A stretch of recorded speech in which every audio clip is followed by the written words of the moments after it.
why am I telling you this? So let me connect this with you. Read verse 18. At the end of the time set by the king to bring them in, the chief official presented them to Nebuchadnezzar.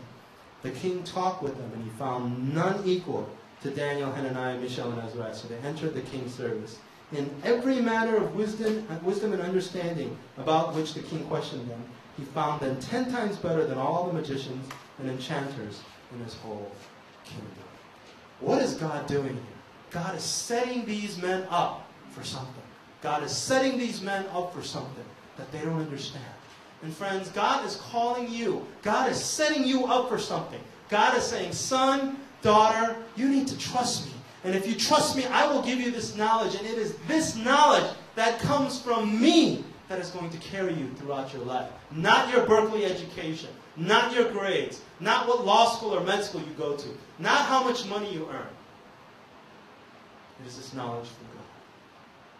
And so as we begin this task of figuring out what a Christian worldview is, for all of you throughout the next week, the first step starts with, is this knowledge? Does this knowledge belong to God? And number 2, do I have absolute faith that God can give me this knowledge, that God will give me this knowledge in much the same way that God gave to Daniel? You see, it's a virtue epistemology, okay? Because it's not based on the actions that you take. It's based on your character as it responds to the character of God. I've been to Kenya a few times. You know, I was sitting there with some farmers, men in their 40s and 50s, just talking about the Bible. Most of these men have maybe the equivalent of a 2nd through 3rd grade education. You know, they could read, but that's about it. And we're talking about the Bible, and Lord forgive me. And I went there, and I was thinking, I'm going to talk with these backward farmers. What do they know? Corn, and talk about animals. And I had just this prideful, arrogant attitude. Like I went there to teach them something. I sat with these men, and we started talking about the Bible. I just could not believe that these uneducated farmers had this depth of knowledge about the Bible that would rival some of my own seminary professors. Professors who went to schools like Oxford, Cambridge, and Harvard, and Princeton. And I was just blown away. How many years of school you had? 3. I've seen the living, working example of people who receive knowledge from God, not based on what they've done, but based on their character as it responds to God's character. Let me read this quote for you. If you've ever read the Screw Tape Letters, and you guys read the Screw Tape Letters, it's an amazing book. And basically, C.S. Lewis is trying to figure out what would it be like for an elder demon to teach a junior demon how to kind of hurt the Christians. This is the best passage in the whole book. This is what it says. So here's the older demon trying to tell the younger demon, this is how you get at Christians. What we want, if men or women become Christians at all, is to keep them in a state of mind I call Christianity and. Christianity and the crisis. Christianity and the new psychology. Christianity and the new order. Christianity and faith healing. Christianity and psychical research. Christianity and vegetarianism. Christianity and spelling reform. If they must be a Christian, let them at least be Christians with a difference. These are some of the most powerful words that I've ever read. Now think about how many Christianity ands in your life. And let me start by something, and I hope you don't take this the wrong way, okay? How many of you define your Christian life by Grace Point? Your Christian life is not devoted to Christ, perhaps. It's Christianity and Grace Point. I happen to know that you have a very gifted pastor, and for those of you who are Asian, or maybe even if you're not, we have this whole kind of Star Wars, Jedi Master thing. Our pastor, our spiritual leader is our Jedi Master, and whatever you say, Master, I'll follow. It's like maybe years of watching Kung Fu movies, I don't know. But we get into this mentality again. It's not Christianity, it's Christianity and my church. It's Christianity and my pastor. It's Christianity and Berkeley. It's Christianity and technology. It's Christianity and whatever you want to add to it. Let me share a personal story. When I was in college, for me, it was Christianity and philosophy. When I was an undergrad at the University of Illinois, the problem of evil was a question that was just burned into my heart. I could not understand it, and it was the biggest struggling point in my faith. The problem of evil is if God is all good or all powerful, how can evil exist? If he's all good, then he would try to erase evil, but evil exists. So obviously he's not all good, or maybe he's not all powerful. He can't really get rid of evil, even though he wants to. So God cannot be both all good and all powerful at the same time. The Christian God is incoherent, something like that. That question bothered me so much that it drove me to philosophy, because I would talk to my pastors, my small group, and none of them could give me an answer that satisfied me. So I started studying philosophy, and I started getting a lot of questions, even more so than when I began.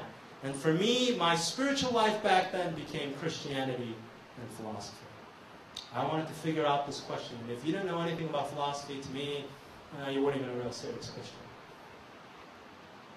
My pastor would give sermons. I would sit there back and critique all the logical fallacies that he made.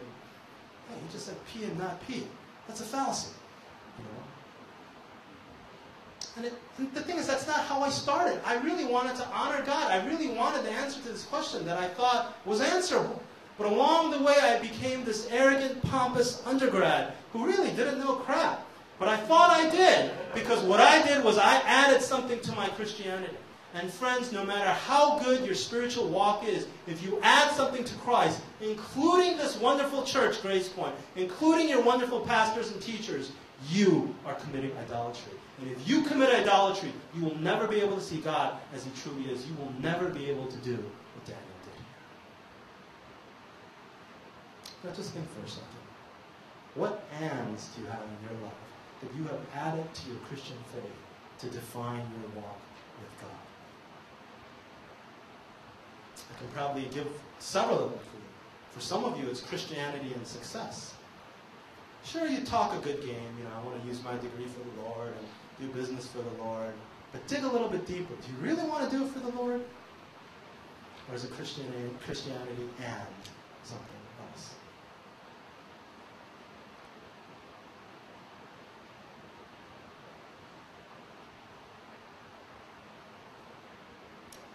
Let me talk about Daniel's worldview here. Now, what can we say about Daniel's worldview? Let's go back to some of the teaching now. What can we say about Daniel's view of the possible states of affairs that exist?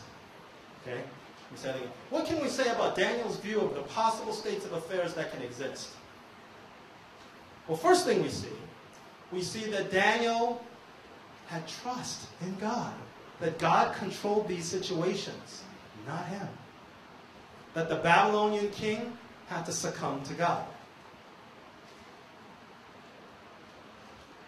And Daniel knew, okay? He didn't know that the king was going to respond favorably or not, actually. He didn't know that the guard would have been shown favor, that, God would have worked in the guard before. He had no idea of that. But he trusted God enough to, God, all these things belong to you. Oh, I'm so convinced of your way that your way is better than what the world has to offer. I don't even need to look at that. I'm going to live this way for you. Let me ask you, are you really convinced of that? Because I tell you, most of us Christians, we're not. We're not convinced, for example, that being a virgin before marriage is actually better than not being a virgin. We do it. We've been taught that way and so on. But we're really not totally convinced. We're not convinced, really, that this life is nothing compared to the life afterwards when we die. We're not really convinced of that. We're not really convinced, okay, when Jesus tells us in the Great Commission to make disciples of every nation. We're not really convinced of that. We're not really convinced that's a good thing. I'll just live my own life, hang out with my own friends. Daniel was absolutely convinced that God's ways were better than what the world had to say. And I'm asking you right now, are you convinced that God's way is better, is infinitely better than what this world has to say? That is a Christian worldview. It's a view of God, where God created everything. So God knows everything that's better. God knows everything that's infinitely better and right and true